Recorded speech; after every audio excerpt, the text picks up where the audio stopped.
अभिनंदनी।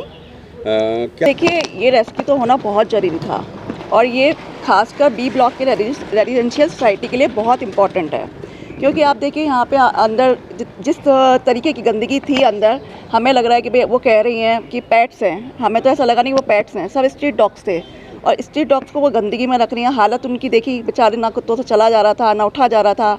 फिर भी मैं कहती हूँ कि हमारे PS GK1 की टीम ने इतना अच्छा स्टेप लिया। आज मुझे लगता है शायद वो कुत्ते भी अच्छी जगह जाके शायद खुली सांस लेंगे, मेरे ख्याल से। जिस तरीके से उनको मुझे लग रहा था टॉर्चर हो रहा था डॉग्स पे। और ये सपना सिंह जी जो कभी किसी की सुनती ही नहीं है, पर आज मेरे ख्याल से मुझे लगता है कि शायद जिस तरीके से उनका भी रेस्क्यू किया गया है, आई डोंट नो, वो भी बहुत इंपॉर्टेंट है। नहीं तो होता हर बार यही था कि टीम आती थी, 4-5 बार आए। 15 अप्रैल को भी टीम आई थी, सारी सपना जी नहीं अवेलेबल थी, तो आज सडनली सपना जी भी हमें मिली। तो हमारी जो आप लोगों के सजों से जो हमारे यहाँ के जो आज मेरे ख्याल से सभी बहुत खुश हैं। और जो नेबर्स हैं, मैं तो फिर भी B88 में हूँ, पर मैं कहती हूँ कि जितने भी नेबर्स हैं मुझे कॉल करते थे कि अभिनंदनी प्लीज़ कुछ करो, रात भर कुत्तों की रोने की आवाज़ आती है, ये वो। तो हम तो साउंड प्रूफ ग्लास लगाए हुए हैं, पर इसमें हम कुछ कर नहीं सकते हैं। कि आज मुझे पता है जितनी भी बी ब्लॉक के घर वाले हैं आज वो इतना खुश हैं, खासकर हमारे सीनियर सिटीजन के लिए, खासकर अंकल के लिए और खासकर हमारी तुलिया आंटी के लिए जो जितना ट्रैवल कर रहे थे। मुझे लग रहा था एक सीनियर सिटीजन के लिए यदि आज हमने ये स्टेप उठाया पूरे लोगों ने मिलकर, PS GK1 से लेके पूरी MCD हाई कोर्ट ने भी इतना अच्छा ऑर्डर दिया, जो आज ऑर्डर के नोटिस पर हम आगे बढ़े हैं। बहुत अच्छी चीज़ है कि आज पूरा बी ब्लॉक बहुत खुश है और मुझे लगता है कि आगे आने वाले समय में फिर से ये नहीं होना चाहिए डॉग्स को इस तरीके से रखना। किस तरीके से बदबू करते थे? आप बिलीव नहीं करेंगे, यहाँ बदबू का जो स्टेटस था कोविड टाइम में भी हम लोगों ने देखा था। यहाँ आते थे, विजिट करते थे, अंकल हमें कॉल करते थे, आंटी हमें कॉल करती थी, आप 10 मिनट खड़े नहीं हो सकते थे। एक दिन इतनी बारिश हो रही थी, आंटी ने मुझे बोला अभिनंदनी आके देखो, उनकी किचन तक में गंदा पानी डॉग्स का जो ऊपर से सपना जी फेंका करती थी। बिजली भी अनसेफ थी यहाँ पे, पूरे बिजली के बोर्ड पे पानी फेंका करती थी वो। तो मतलब उनको ऐसा लगता था कि मैं शायद गंदगी कर लूँगी तो शायद लोग ऊपर तक नहीं पहुँचेंगे। मेरे ख्याल से जो मेरी सोच है इसमें, पर मुझे लगता है कि वो सोच भी उनकी ख़राब थी। पर आज की तारीख में जितनी भी हमारे सोसाइटी के लिए गुड मैसेज यही है कि आज हमारा बी ब्लॉक बहुत खुश है और ख़ासकर हमारे सीनियर सिटीजन बहुत खुश है।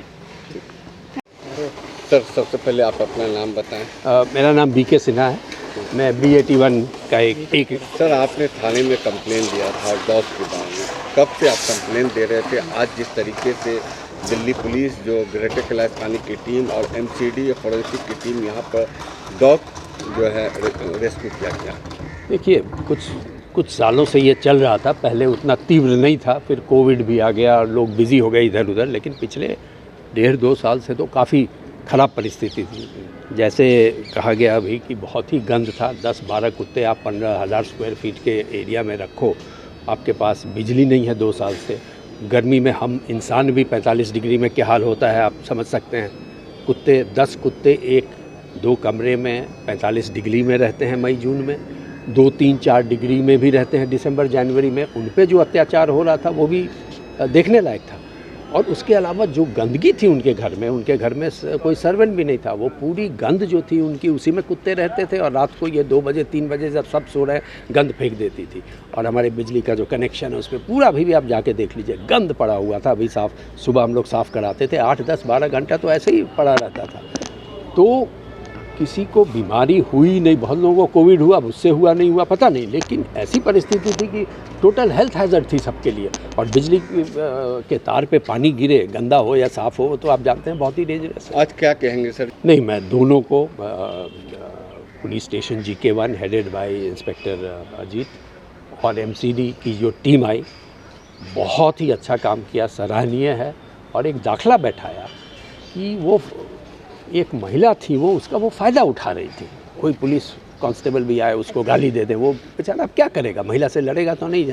कंप्लेन तो हम लोगों ने भी बहुत बार की, उन्होंने भी पुलिस का टाइम बहुत वेस्ट किया। पिछले 1-1.5 साल में उन्होंने करीब 100 रिंग करके 50-60 बार बुलाया और आके फर्जी मेरे पे कंप्लेंट या किसी और पे कंप्लेंट करती थी। अब मैं चेयरमैन हूँ सोसाइटी का, मेरा तो काम है कहना कि भाई आप साफ़ रखिए, इतना तो कहना मेरा फ़र्ज़ बनता है। उस पर भी ये मुझे हैरेस कर रहे हैं, ये कर रहे हैं, वो कर रहे हैं। तो उन्होंने महिला होने का अनफॉर्चुनेटली कानून का उल्टा फ़ायदा उठाया। महिला की हम बहुत इज्जत करते हैं और महिला को सब प्रोटेक्शन मिलनी चाहिए, लेकिन ये महिला ऐसी निकली जो उल्टा कानून का ही दुरुपयोग किया। आज का जो रेस्क्यू हुआ है पिछले 2-3 साल से चल रहा है। यहाँ पे एक रेजिडेंट हैं सपना सिंह, वो सिंगल वुमन है, उनके घर में लाइट नहीं है और उन्होंने 15-20 स्ट्रीट डॉग्स रखे थे और उनकी प्रॉपर फीडिंग नहीं हो रही थी, डॉग्स मरने के हालात में थे। हमने कई बारी एमसीडी की टीम और cruelty against animal rescue team ने ट्राई किया, लेकिन जब भी जाते थे तो ये अपना दरवाज़ा बंद कर देते थे। इसमें बताना चाहता हूँ कि इसमें हमने एक FIR भी रजिस्टर किया था और फिर हमने कंसर्न MM सर से इसमें रेस्क्यू के लिए सर्च वारंट लिया और आज इसका हमने रेस्क्यू कराया। सपना सिंह थी, वो एडामेंट थी कि हम ओपन नहीं करेंगे डोर, लेकिन हमने उनको समझा के इवास की टीम थी, उनकी काउंसलिंग करी और डॉग को हमने फाइनली रेस्क्यू किया। डॉग बहुत ही पैथेटिक कंडीशन में थे जो वेटनरी के जो डॉक्टर्स ने बताया। और सबसे बड़ा सवाल ये था कि जो यहाँ के बाकी रेजिडेंट्स से मैक्सिमम सीनियर सिटीजन हैं और वेरियस उनके डिजीज़ हैं, जो डॉग के जितने भी जो टॉयलेट और सुसु और सारे पूरे कॉमन एरिया में फैले हुए थे और इससे इन्फेक्शियस डिजीज़ होने की काफ़ी प्रबल संभावना था, क्योंकि वो सिंगल लेडी उसको क्लीन नहीं कर पाती थी, प्रॉपर केयर नहीं कर पाती थी। तो इससे ये भी था कि डॉग भी मर सकते थे और वो डॉग इन लेडी को भी नुकसान कर सकते थे। तो एनिमल्स के वेलफेयर को देखते हुए और डॉग्स के लिए जो भी हम काम कर सकते थे और मिसेस सपना सिंह के वेलफेयर को देखते हुए हमने ये रेस्क्यू ऑपरेशन किया। इसमें वेटनरी की टीम और एनिमल क्रुएल्टी की टीम और इवास की टीम ने भी हमने मैडम सपना सिंह के काउंसलिंग के बुलाया था। इसके साथ लोकल रेजिडेंट्स भी थे और ये हमने सफलतापूर्वक रेस्क्यू किया है और डॉग्स को प्रॉपर केयर के साथ इनके जो प्रिपरेटरी सेंटर होता है उसमें रखा जाएगा और इसकी सूचना आगे न्यायालय को बताया जाएगा कि डॉग किस कंडीशन में थे और उनका बेटरमेंट हो सके और अच्छे तरीके से उनका केयर हो सके, ये हमारे प्रयास रहेगा। कितने डॉग्स का रेस्क्यू किया गया है? लगभग 14 डॉग्स थे, छोटे बड़े सारे मिला के, और सारे डॉग्स का कंडीशन बहुत बुरा था, वो मर भी सकते थे, कभी भी मर सकते थे डॉग। तो स्ट्रीट डॉग थे, कैसे पेट डॉग थे? क्योंकि महिला कह रही थी ये मेरे पास। देखिए ये कोई इनके पास परचेजिंग का कोई स्लिप नहीं था और जितने डॉग्स थे स्ट्रीट डॉग्स थे, इनकी प्रॉपर फीडिंग नहीं होती थी। जो लोकल इंक्वायरी में हमें पता चला कि कोई भी स्ट्रीट डॉग है उसको इन्होंने ले गए, अपने फ्लैट में कन्फाइन कर दिया। बहुत लोग स्ट्रीट डॉग के शौकीन हैं लेकिन उसको प्रॉपर फीडिंग करते हैं और अभी रेस्क्यू हुआ, आप लोगों ने भी देखा कि डॉग के क्या कंडीशन थे। तो ये मैं नहीं समझता कि इसको स्ट्रीट डॉग को अच्छे तरीके से रखा गया था और ये हेल्दी रह पाते, यहाँ पे जीवित रह पाते ज़्यादा दिन तक।